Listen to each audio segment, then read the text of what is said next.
అందరికీ నమస్కారం అండి. ఈరోజు స్పిరిచువాలిటీలో వచ్చి మనం ఒక చిన్న టాపిక్ తీసుకోవచ్చు.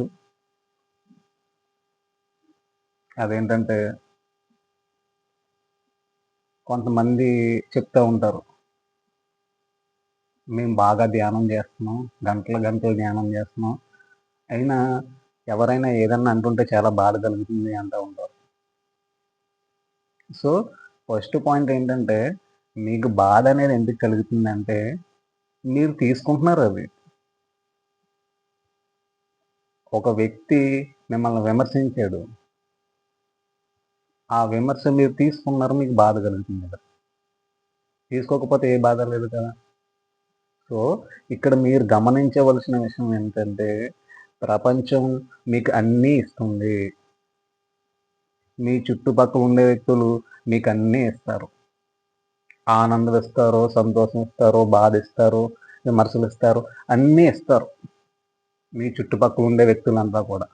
సో, మీకు ఏది కావాలి, ఏది అవసరమో అది మాత్రమే తీసుకోవాలి.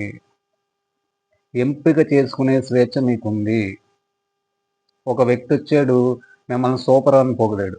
మిమ్మల్ని మించినోడు లేడన్నాడు. మీకు చాలా ఆనందంగా ఉంటది. అది తీసుకోండి అది. ఎంత హ్యాపీగా ఉంటది మీకు. ఒక వ్యక్తి మిమ్మల్ని పొగిడినప్పుడు చాలా ఆనందంగా ఉంటది మీకు. అది తీసుకోండి. అదే వ్యక్తి కొన్ని రోజుల తర్వాత వచ్చిన తర్వాత నువ్వు దేనికి పనికిరావు అంటాడు. అది తీసుకోకండి. ఎందుకంటే మీకు బాధ కలుగుతది అది తీసుకుంటే.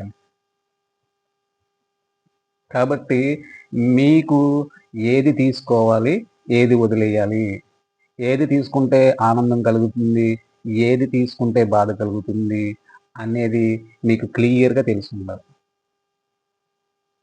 మిమ్మల్ని పొగిడినప్పుడు మీకు ఆనందం కలిగింది. తీసుకోండి చక్కగా.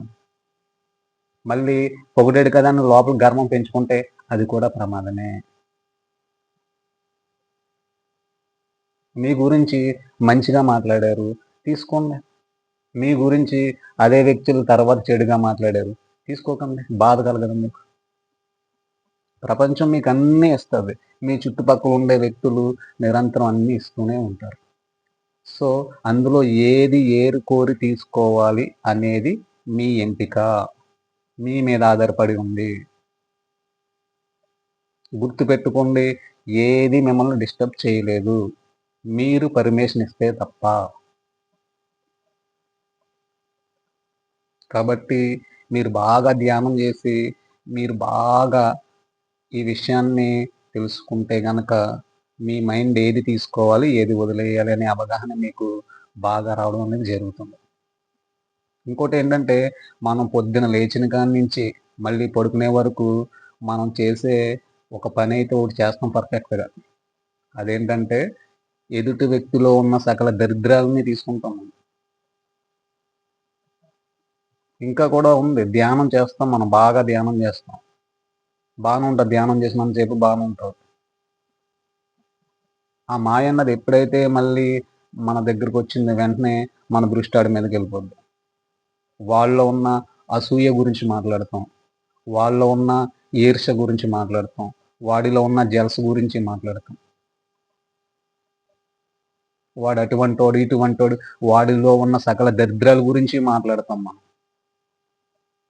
మాట్లాడినప్పుడు ఏం జరుగుతుంది సైంటిఫిక్‌గా అంటే, ఆ వ్యక్తికి మీకు ఒక కేబుల్ లాంటిది ఏర్పడుతుంది మైండ్‌కి.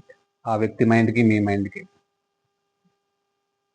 ఇది ఎలా జరుగుతుందంటే ఉదాహరణకి మీరు ఒక వ్యక్తితో ఫోన్‌లో మాట్లాడుతున్నారు. ఆ వ్యక్తి ఫోన్‌కి, మీ ఫోన్‌కి ఒక సిగ్నల్ కేబుల్ అనేది ఏ విధంగా ఏర్పడుతుందో, మీరు ఒక వ్యక్తి గురించి మాట్లాడినప్పుడు, ఆ వ్యక్తికి, మీకు మైండ్‌కి ఒక కేబుల్ లాంటిది ఏర్పడుతుంది. ఏర్పడి ఏం జరుగుతుంది?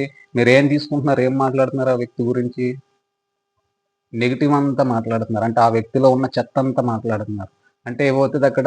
మీ మైండ్ రిసీవ్ చేసుకుంటది. మీ మైండ్‌కి మంచి, చెడు అనేది ఏమీ తెలీదు. మీరు పదే పదే ఏదైతే మాట్లాడుతున్నారో అదే తీసుకోవడం జరుగుతుంది. మీకు అది కావాలనుకుంటున్నారనుకుంటది మీ మైండ్. లేచిన కాడ్నించి వాడిలో ఉన్న సకల దరిద్రాలు మనకు తెలియకుండా మన వాక్కులతో తీసుకుంటున్నాం మనం.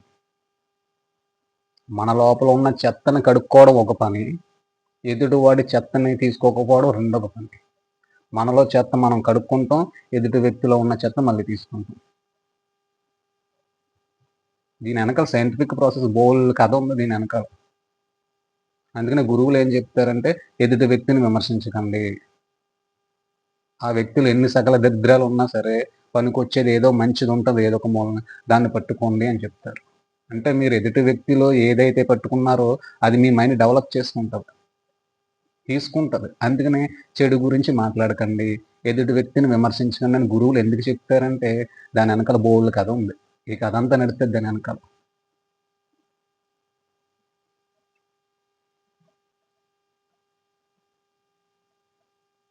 మనం మాట్లాడే ప్రతి మాట ఆ వ్యక్తి గురించి మంచి మాటలు మాట్లాడుతున్నామా, మన మైండ్ వింటుంది. మన మైండ్ తీసుకుంటది. ఆ వ్యక్తి గురించి, ఆ వ్యక్తిలో అద్భుతమైన గుణం ఉంది. మనం మాట్లాడుతున్నాం. మన మైండ్ రిసీవ్ చేసుకుంటది. చెడు గురించి మాట్లాడుతున్నాం. ఆ వ్యక్తిలో ఉన్న చెడు రిసీవ్ చేసుకుంటది. మీరు ఎదుటి వ్యక్తి గురించి ఏదైతే మాట్లాడుతున్నారో, మంచైనా, చెడైనా అది మీ మైండ్ గ్రహిస్తుంది. మీ మైండ్ రిసీవ్ చేసుకుంటుంది. దీని వెనకాల సైంటిఫిక్ ప్రాసెస్ బోలెడు జరుగుతది ధ్యానం వెనకాల. మనం ధ్యానమే కదా కళ్ళు మూసుకొని కూర్చుంటున్నాం, శక్తి వస్తదనుకుంటున్నాం. కానీ దీని వెనకాల జరిగే కథ చాలా పెద్ద కథ ఉంది. మన ఆలోచనల వెనకాల ఏం జరుగుతుంది, మన వాక్కుల వెనకాల ఏం జరుగుతుంది, ఇదంతా కూడా బోలెడు సైన్స్ నడుస్తుంది దీని వెనకాల.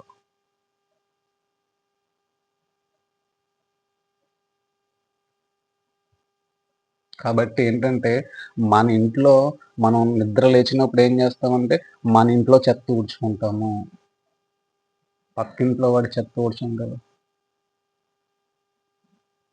అదే విధంగా మన వాక్కులు ఏ విధంగా ఉన్నాయి, మన ఆలోచన ఏ విధంగా ఉంది, ఇవన్నీ కూడా ఎరుకుతో గమనించుకుంటూ మనం ధ్యానం చేసుకుంటే, మనకి ఏది మాట్లాడాలి, ఏది మాట్లాడకూడదు, ఏది తీసుకోవాలి, ఏది తీసుకోకూడదనేది చాలా క్లియర్‌గా తెలియడం అనేది జరుగుతుంది. ఓకేనా ఫ్రెండ్స్? Thank you.